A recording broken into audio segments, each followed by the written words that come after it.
అంటే వాళ్ళకి minimum finger print authentication system దగ్గర నుంచి సీసీ కెమెరాల మెయింటెనెన్స్ కూడా ఏమీ లేకుండా పోయినాయి. ఈవెన్ దో ఈరోజు పోలీస్ స్టేషన్స్ కూడా చాలా కండెమ్ పొజిషన్స్లో ఉన్నాయి. సో వీటన్నిటి మీద కూడా ఒక ఛాలెంజింగ్ పొజిషన్ ఈరోజు బడ్జెట్ అన్నది పోలీస్ డిపార్ట్మెంట్కి పెట్టడం అన్నది వెరీ ఛాలెంజింగ్ పొజిషన్.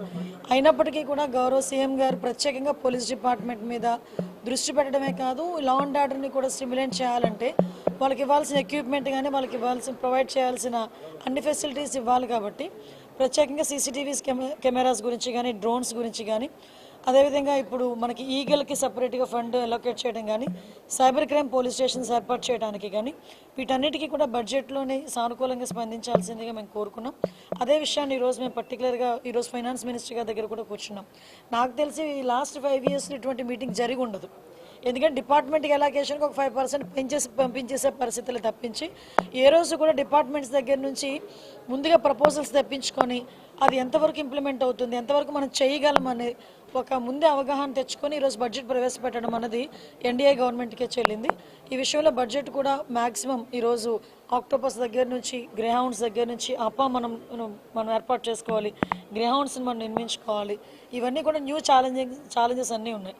ఆ ఛాలెంజెస్ అన్నింటినీ కూడా మనం అందరం కూడా పూర్తి చేయాలనే ఉద్దేశంతోనే ఈరోజు బడ్జెట్ మీటింగ్ కూడా కొనసాగింది. రాబోయే బడ్జెట్లో పోలీస్ డిపార్ట్మెంట్కి మంచి చేకూరుతుందని మాత్రం నేను కోరుకుంటున్నాను. లేదండి, డిఫరెంట్ ప్రపోజల్స్ అన్నీ ఉన్నాయి. ఇంకొన్ని ప్రపోజల్స్ కూడా రావాల్సినవి ఉన్నాయి. సో అన్నీ అయిన తర్వాత మీకు ఒక ఫిగర్ మెన్షన్. ఏం లేదండి, అది యాక్చువల్గా నేను మాట్లాడాను, మంత్రి గారితోనే మాట్లాడాను, డిపార్ట్మెంట్ వాళ్ళతో ఇక్కడ మాట్లాడాను. అది ఈరోజు ఇంకా ట్రేస్ అవుట్ అవుతుంది. బట్ కొంచెం నెగ్లిజెన్సీ కనిపించింది కాబట్టి డెఫినెట్గా అతని మీద చర్యలు తీసుకుంటాం.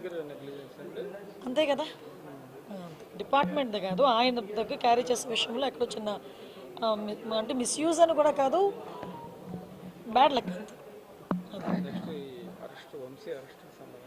ఏముంది, చట్టం తన పని తను చేసుకెళ్ళిపోతుంది. ఏదైనా తప్పు చేసిన వాడికి ఏదో టైంలో శిక్ష తప్పదు, వెళ్తుంది. దానికి మనం రకరకాల మనుషులు రకరకాలుగా మాట్లాడుతున్నారు.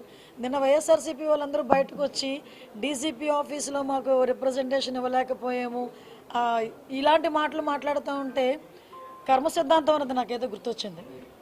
కొన్ని కర్మ సిద్ధాంతాలు కూడా ఉంటాయి కదా. లాస్ట్ టైం మీకు వాళ్ళకి గుర్తు చేయాలి, మమ్మల్ని కనీసం డీజీపీ ఆఫీస్ గేట్ కూడా ముట్టుకొని ఇచ్చేవారు కాదు. మా పార్టీ ఆఫీస్ నుంచి మేము బయలుదేరితే అక్కడ ముళ్ళ కంచెలు లాంటి వేసి, ఇనుప కంచెలు వేసేసి, పోలీస్ ప్రొటెక్షన్ పెట్టేసి మమ్మల్ని లోపలికి కూడా వెళ్ళకుండా కిలోమీటర్ అవతలే మమ్మల్ని ఆపేసే పరిస్థితి.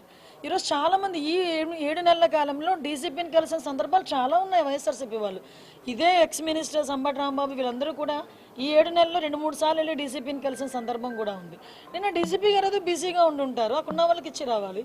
దానికి ఇంత రాద్ధాంతం చేసి మళ్ళీ పైగా డీజీపీ ఆఫీస్ను కూడా, అంటే వాళ్ళు బ్యాక్ ఒక్కొక్కసారి వెళ్ళి వాళ్ళ గతం కూడా ఒకసారి గుర్తు తెచ్చుకుంటూ ఉండాలి. దాన్నే కర్మ సిద్ధాంతం అంటారు. అది ఎలా మర్చిపోకూడదు, మనం మర్చిపోయిన కర్మ అనేది మర్చిపోదు కదా, అదే జరుగుతుంది. అక్రమ అరెస్ట్, వైసీపీ ఎప్పుడు అక్రమ అరెస్ట్ అంటుంది. మమ్మల్ని చేస్తేనేమో అవి కరెక్ట్ అరెస్టులు, ఇవేమో అక్రమ అరెస్టులు. అందులో పెట్టినవేమి సెక్షన్స్ ఒకసారి చూసుకుంటే దానికి అనుగుణంగానే కోర్టు కూడా సబ్మిట్ చేశాము. జడ్జి గారు కూడా రిమాండ్ విధించారు. ఫర్దర్గా ఏం జరుగుతుందని కోర్టులు చూసుకుంటారు. 6 నెలలు 8 నెలలు అవుతుంది కానీ చాలా కేసులు విషయంలో నిర్లక్ష్యంగా ఉన్నదన్నటువంటి ప్రధానమైనటువంటి ఆరోపణ మీ పట్ల క్యాడర్ నుంచే వస్తుంది. సోషల్ మీడియాలో పూర్తి స్థాయిలో మీకు వ్యతిరేకంగా పోస్టులు పెడుతున్నారు. మీకు విషయం ఏంటంటే, ఇప్పుడు ఏదైనా చాలా జాగ్రత్తగా చేయాలండి. ఇది లా అండ్ ఆర్డర్కి సంబంధించిన విషయం, కోర్టులకు సంబంధించిన విషయం.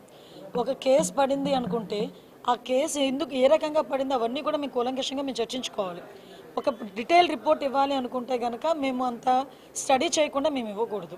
అంటే ప్రతి ఒక్క విషయంలోనే కూడా అందరికీ న్యాయం జరగాలనే కోరుకుంటున్నాము. తప్పు చేసిన వాడికి శిక్ష పడాలని కూడా కోరుకుంటున్నాం. మీరు అబ్జర్వ్ చేసుకుంటే లాస్ట్ విజయనగరం జిల్లాలో ఒక పోక్సో కేసు ఒకటి వచ్చింది. పోక్సో కేసులో 3 నెలల కాలంలోనే అతగాడికి జైలు శిక్ష పడింది. అదే విజయనగరం జిల్లాలో 6 నెలల కాలంలోనే పోక్సో కేసులో 25 ఏళ్ళ జైలు శిక్ష పడిన సందర్భం కూడా ఉంది. రీసెంట్గా 10 days బ్యాక్ ఒక పోక్సో కేసులో 3 monthsలో శిక్ష పడింది.